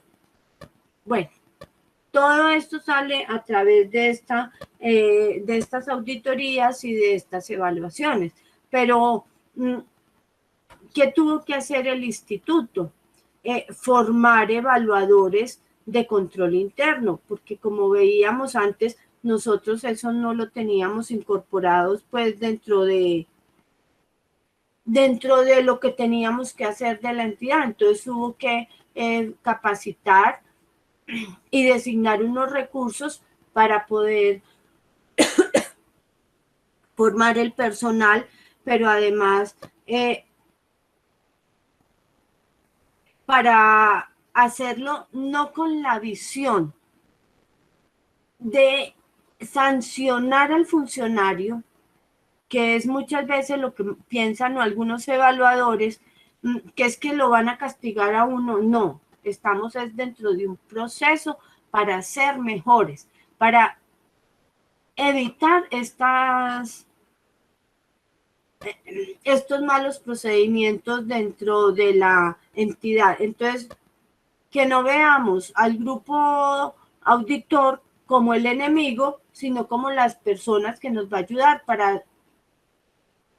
para realizar bien nuestro trabajo. Por ejemplo, en los procesos de contratación hay que informarlos a los entes de control o a las cámaras de comercio, a los municipios.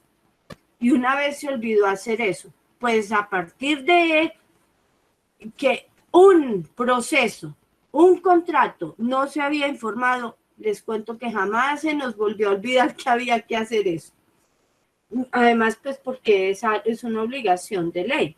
Entonces, no hacerlo es una cosa delicada.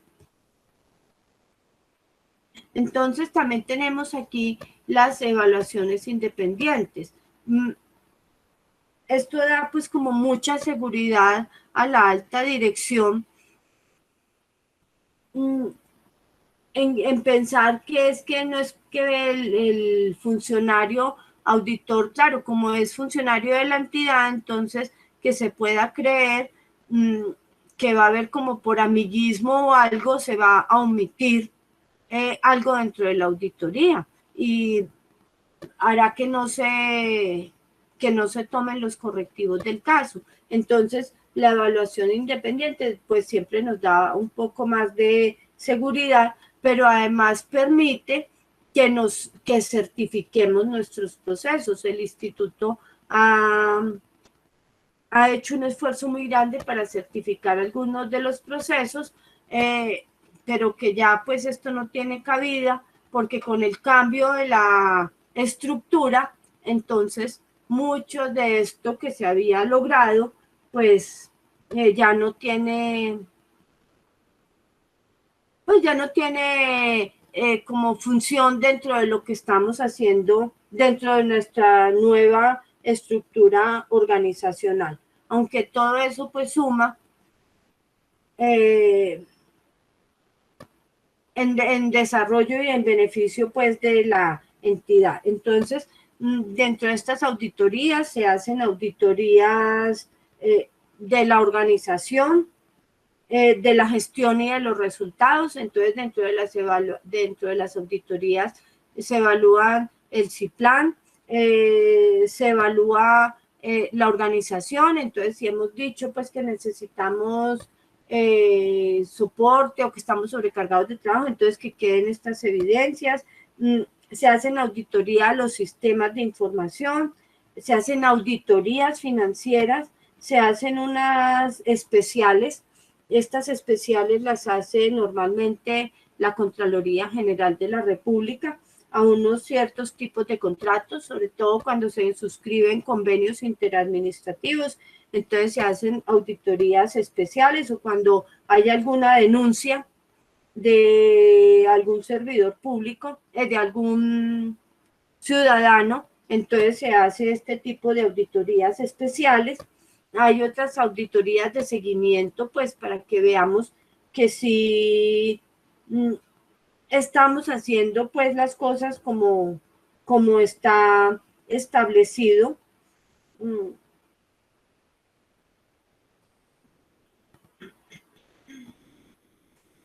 Siempre hay, por lo tanto, un informe de auditoría. Este informe de auditoría le permite a uno, en el caso, pues, que lo crea conveniente, pues, establecer como una especie de recurso de reposición, decir, no, yo tengo esta falla, pero yo ya la subsané, o no estoy de acuerdo con esto porque yo he hecho estas otras cosas. Bueno, y luego, pues, hay que establecer un plan de mejoramiento. Nosotros tenemos plan de mejoramiento institucional, hay planes de mejoramiento a los procesos, pero también tendríamos un plan de mejoramiento individual. Este está en construcción dentro de los procesos de evaluación de los servidores que se hacen dentro del aplicativo CIPLAN, como les había contado. Entonces,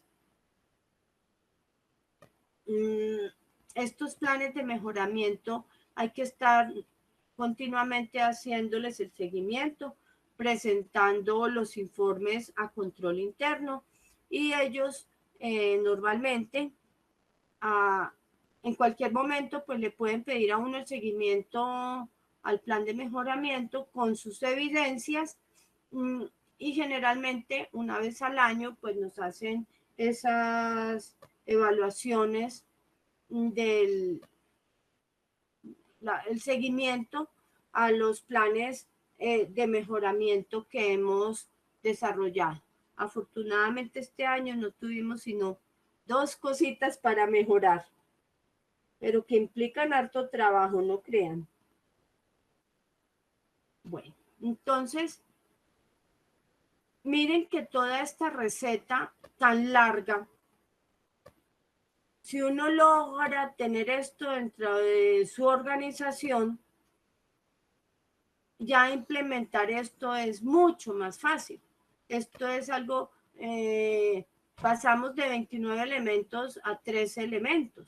Como ya tenemos lo anterior, pues esto ya lo sacamos muchísimo más fácil. Es siempre estar en un continuo seguimiento y evaluación de la entidad, y en un continuo mejoramiento, porque no sabemos si algún día les da por que ya no haya vías concesionadas, si las vías concesionadas vuelvan al instituto o el instituto se vuelva una agencia. Bueno, eso no lo sabemos, no sabemos qué puede pasar en el futuro, pero tal vez tenemos que estar mirando el entorno para intuir esos cambios que se van a dar en el largo plazo.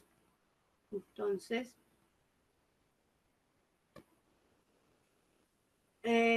aquí tenemos pues el componente de la auditoría, hay una programación, se planea la auditoría, se ejecuta la auditoría, se comunican los resultados y se hace seguimiento a los planes de mejoramiento. Entonces aquí nos dicen pues cómo tenemos que enfrentar esos hallazgos o esas no conformidades que se pueden tener dentro de una auditoría. Aquí les había mostrado los sistemas de información y comunicación que tiene el instituto dentro de la entidad, pero también tenemos la intranet, correos masivos, los protectores de pantalla no es el que uno quiera, sino la entidad nos va poniendo las obras que se van ejecutando, hay pantallas informativas, hay carteleras, hay como unos plegables habladores INVI-MES y INVI es este señor que nos habla de las obras y Messi es esta señorita que nos habla pues de todo lo de control interno. Hay pendones, hay audios y videos que se hacen pues, que hacen desde la dirección general y de las subdirecciones de lo informando cómo vamos avanzando a lo largo del tiempo. Hay revistas, piezas institucionales, camisetas, gorros, cascos, las libretas, pues que nos ayudan a tener como una mayor, con un mayor compromiso con nuestra entidad. Hay portafolios de garantías, para esto son para organismos externos, para entes externos. Aquí esto era el programa Santos, ejecutar es nuestra ruta. Entonces la ministra Cecilia Álvarez se montaba en un bus y se iba a ver todas las obras que se ejecutaban en el país. Así como hace nuestro director actual, el doctor Juan Esteban, él se va a las obras y como hace el director técnico y el director operativo se van a ver las obras como van. Entonces también tenemos redes sociales, Twitter, YouTube, Facebook. Esto pues toda entidad lo tiene que tener. Pero aquí tenemos un normograma. En el caso del instituto, nosotros lo tenemos dentro del CAG, porque hay una cantidad de normas que tienen que ver con el quehacer de la entidad. Y no crean que solamente puede ser lo que tenga que ver con carreteras, dentro de los procesos de contratación, dentro de talento humano, dentro del archivo, como diga el Archivo General de la Nación. Entonces, para cada uno de estos aspectos, de cada uno de los procesos, procedimientos y todo lo que se desarrolla dentro de la entidad, todo esto va soportado por una norma. Entonces, en el caso de control interno, pues tenemos primero, esto es un ejemplo muy pequeño. Entonces, la Constitución del 91, la Ley 87, la Contaduría General con las resoluciones, entonces dentro de principios del control interno, quienes nos hablan de estos principios, aquí tenemos las leyes, cuáles son los fundamentos. Ave María. Entonces la Constitución, los objetivos, cuando nos dice que el control interno está ejecutado por personas, que es un sistema, que cómo se estructura. Entonces vemos aquí cómo es una especie de normograma. Me imagino que cuando ustedes lleguen a sus organizaciones, también tendrán que tener dentro de sus procesos de calidad estos normogramas, pues porque esto ahora es una exigencia para todas las entidades, sean estas públicas o privadas. Bueno, hasta aquí la clase de hoy. Muchas gracias a todos.